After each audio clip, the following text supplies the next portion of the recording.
I often enjoy observing the way people shop at the supermarket. It's amazing how a simple activity like this can demonstrate what I mean by project awareness. In fact, by observing how buyers move between the shelves, a division in two broad categories is evident: who uses the shopping list and who does not.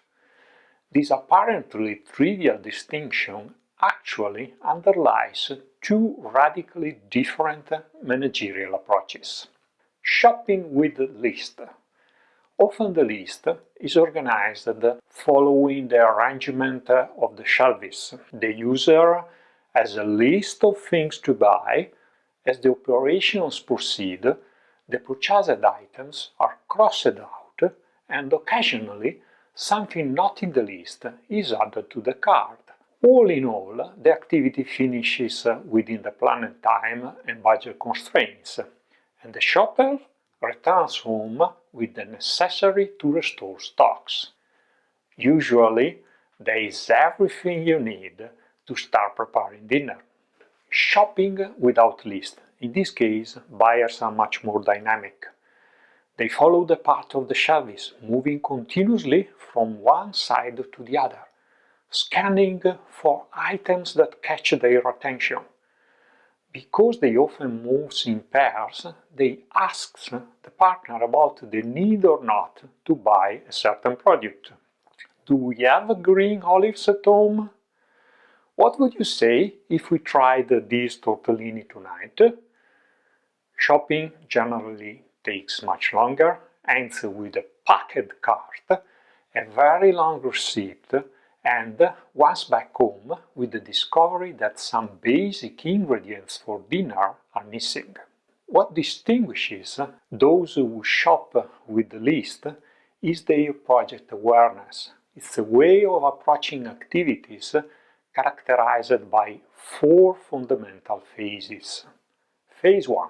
Before starting an activity, no matter how operational, we stop to reflect on the objectives of our actions and how to achieve them. In a nutshell, before acting, we plan. We check what is missing at home and write it in the shopping list. Phase 2. While the activity is in progress, we control how it is going. We check the items in the list included in the cart, and we possibly make the necessary changes.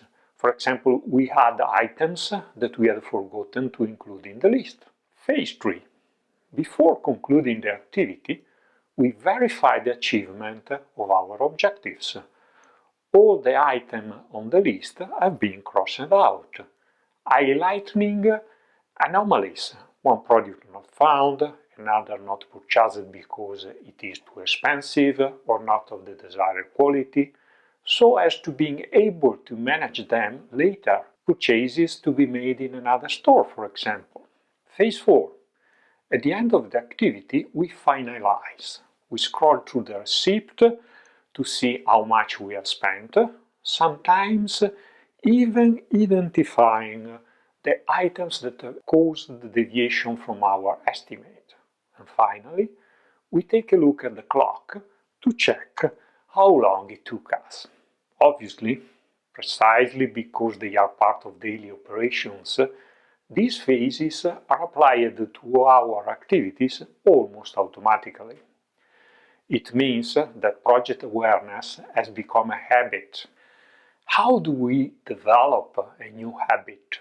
To develop a new habit means creating new neural circuits within the brain, which is a hardware much more adaptable than silicon microchips.